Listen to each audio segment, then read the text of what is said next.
from earlier today. Now, we did see a social media post from the Party of Socialism and Liberation that was calling for people to show up for an emergency protest for anti-immigration outside here in this area around 6.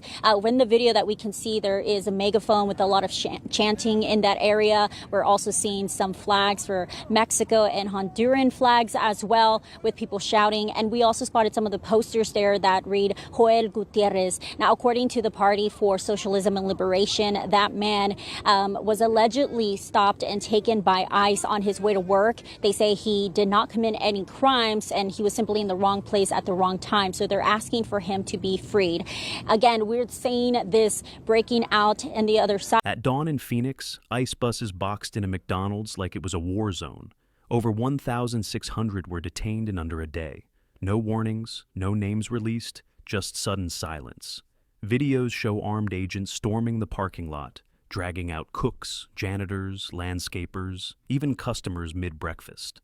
ICE says they were targeting smugglers, but what played out looked more like a mass sweep of whoever happened to be brown and breathing near that building. No warrants shown, no charges disclosed, phones seized, bystanders detained. Family hotlines exploded with calls from loved ones who simply vanished. This wasn't immigration enforcement. It was shock and awe in suburbia. ICE agents in full tactical gear stormed the area like it was a battlefield. Some wore official insignias. Others blended in with plain clothes. They sealed off the McDonald's and nearby businesses with military precision. Witnesses say those inside were frozen in place, while outside, people were lined up, questioned, and corralled into makeshift zones behind the building. It looked less like law enforcement and more like a purge in progress. Folding tables under tents, fingerprint scanners, document machines. It was a full-on processing center in the open. By mid-morning, the vans multiplied, cycling detainees to secret locations.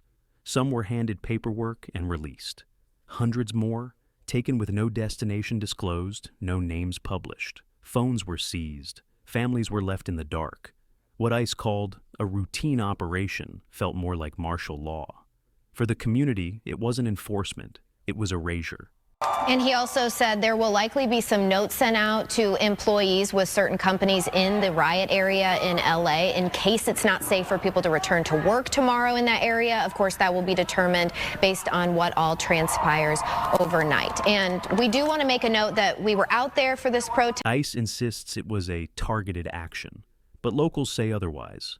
They didn't see warrants, they saw exits blocked, vans parked like it was a military checkpoint, and day laborers thrown into custody without explanation. People eating breakfast, switching carpools, just standing outside, detained. ICE said it had intelligence, but no smuggling arrests have been confirmed. What they do have is footage of agents pulling people in uniforms, rideshare passengers, and even bystanders off the lot. It looked less like law enforcement and more like a manhunt. This wasn't about traffickers, one activist said. It was about making bodies disappear. In Los Angeles, protesters marched along Washington right by our station to the Capitol lawn this evening, chanting things like "No more ICE" and "Donald Trump has got to go." There were some speeches once at the Capitol, people speaking as children and grandchildren of immigrants, sharing their frustration and anger with the Trump administration's response in LA. And we spoke with one of the organizers at the Capitol. Here's her message. Most of us are Latinos, most of us are children of immigrants. What we have been observing across the country, and actually most recently, is that the Trump administration has sent out the National Guard to Los Angeles. ICE says this was standard protocol. Legal experts say it was a constitutional disaster. Warrants, none. Probable cause, questionable. Legal access, zero. Portable biometric devices scanned faces and fingerprints with no explanation. People were detained and shipped out, some with pending asylum cases, others with temporary legal status. Families were left in the dark, lawyers locked out, and no list of detainees published. When the system is this opaque, you have to ask, is it by design? Critics say yes. Raids like this thrive in the shadows. And in Phoenix, that shadow just swallowed an entire community.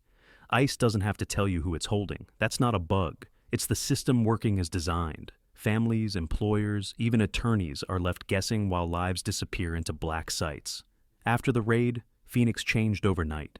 Elementary schools reported spikes in absences. A community center shut down after spotting ICE vehicles prowling nearby. Day laborer hubs went ghost. Restaurants and cleaners lost entire shifts without notice. These weren't all arrests. Many just knew ICE was close and vanished.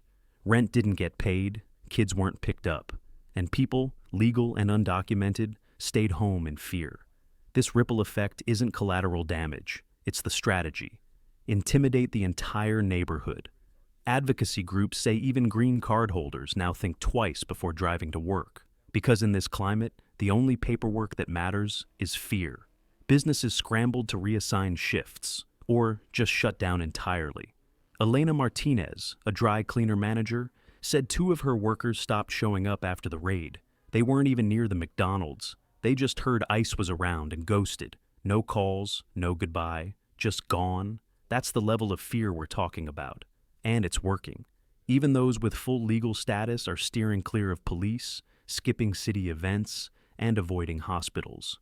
Because when the government can yank people off the street without a word, no one feels safe. The psychological toll is staggering, especially for families stuck in immigration limbo. The message is simple. You don't have to be arrested to feel deported, and the media coverage barely scratched the surface. But the trauma is now woven into Phoenix's daily life, and Washington took notice. ICE agents using an armored vehicle to find and detain an undocumented immigrant in Phoenix. It happened last Sunday. Natalie Cruz, a community advocate with Puente, was there and recorded this video.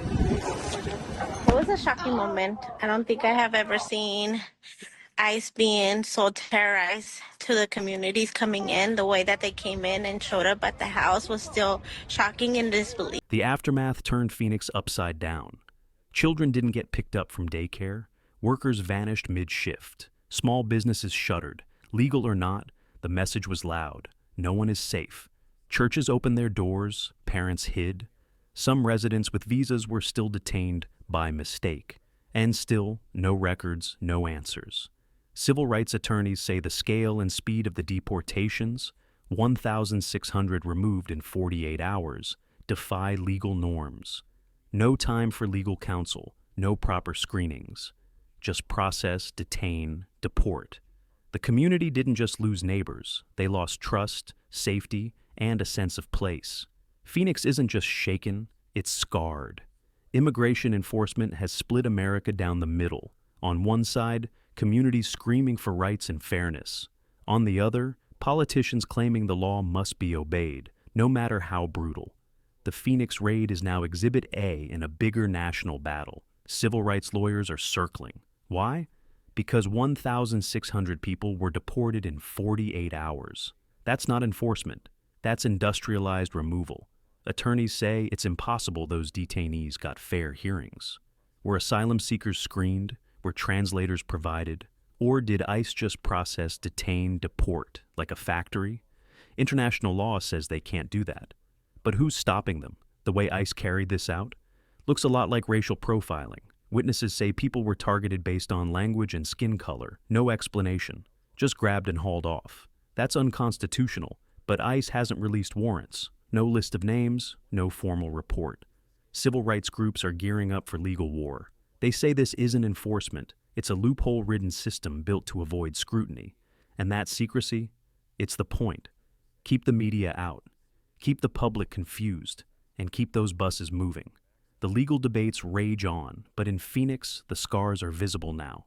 Kids came home to empty houses, churches transformed into sanctuaries overnight. Neighbors described a war zone outside McDonald's, buses, barking orders, and terrified families. Even people with green cards were detained, just in case. And this is what gets lost in the numbers. It's not just 1,600 deported, it's thousands more destabilized. Trust in public institutions is gone, police, avoided, doctors, skipped. And when city officials partner with ICE in secret, people stop believing in government entirely. The raid didn't just deport people, it fractured the very idea of community. On Capitol Hill, the backlash has begun. But it's divided. Some lawmakers want hearings, others want more raids. The McDonald's sweep sent a message. ICE doesn't need your permission. They don't need transparency. And they don't need to care if families are watching. This wasn't an accident. It was a blueprint. Deport first, justify later. Activists say this is how ICE tests the waters. See how far they can go before the outrage hits. But in Phoenix, the outrage is already here. And every city watching knows they could be next.